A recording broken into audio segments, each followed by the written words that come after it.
Televisa presenta.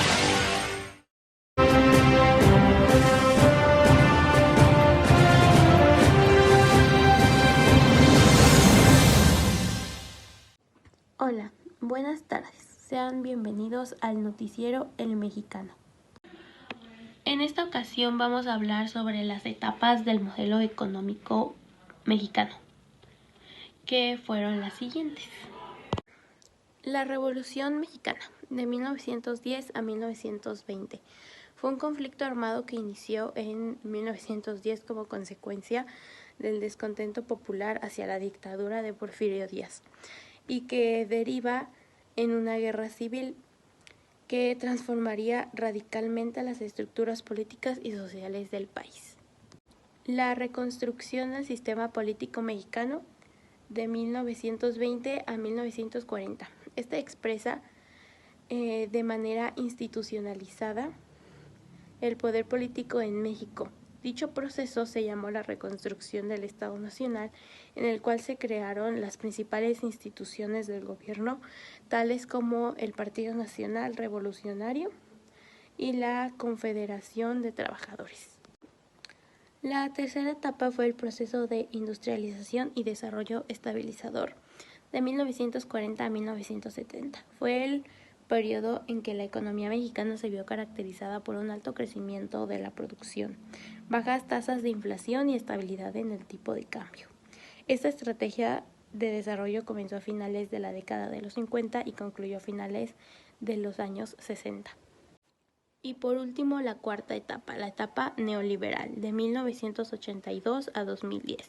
Durante 28 años la estructura del país ha sido modificado y debilitando paulatinamente al Estado-nación para dar paso del modelo neoliberal hacia el modelo corporación-Estado. En este, los grandes transnacionales se preparan para el total control de la economía y los recursos de la nación. Vamos a profundizar un poco en una de las etapas, en la número 1, la Revolución Mexicana. La revolución comenzó con el levantamiento liderado por Francisco I. Madero, que se oponía a la reelección del general Porfirio Díaz a la presidencia, dictador que había gobernado el país por más de 30 años. Ahora les voy a mencionar algunas consecuencias que trajo la Revolución Mexicana. La primera fue la promulgación de una nueva constitución en 1917. Otra fue la reforma agraria. También otra consecuencia fue la nacionalización del suelo y subsuelo. Estas fueron 3 consecuencias de varias que hubo gracias a la Revolución Mexicana. También hablaremos sobre el milagro mexicano. A partir de 1940, México inició en una etapa llamada el milagro mexicano. Esta etapa se caracterizó por ser de un crecimiento sostenido y fue el cambio hacia la formación de una nación moderna e industrializada. El modelo económico hacia adentro es una postura que apuesta por el crecimiento de la producción y no en la financiarización. Crecimiento generará empleos, poder de compra y por ende mayor consumo. En el ámbito internacional, el triunfo de Estados Unidos en la Segunda Guerra Mundial supuso el predominio del modelo capitalista como sistema económico para los países latinoamericanos. Esta es la fase de la continuación del proceso de desarrollo estabilizador, en función de la explotación del mercado, iniciando con la presidencia de Luis Echeverría, donde se implementaron varias medidas para acelerar el desarrollo económico, siguiendo con el presidente López Portillo, donde retomó dichas medidas provocando la caída económica y endeudamiento del país, finalizando con la presidencia de Miguel de la Madrid, donde México logra recuperar parte de su estabilidad financiera, la cual finaliza con la iniciación del modelo neoliberal. Bueno, vamos a pasar a una pregunta bastante interesante que es el ¿por qué ocurrió el movimiento del 68? ¿Cuál fue la causa de que los estudiantes se levantaran en huelga para hacer lo que hicieron?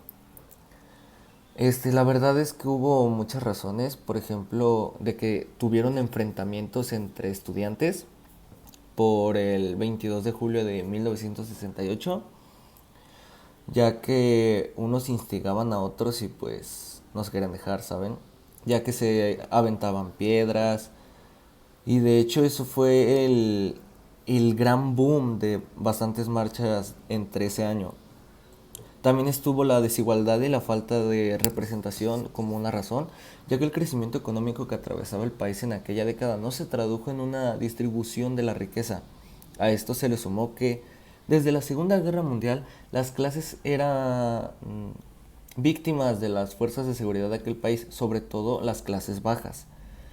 También el contexto internacional fue una razón por la que se levantaron, y además de que sus consecuencias que tuvieron pues fue su desgraciada masacre, ya que más de 2000 estudiantes estaban ahí y aproximadamente como entre 300 y 400 lamentablemente fallecieron.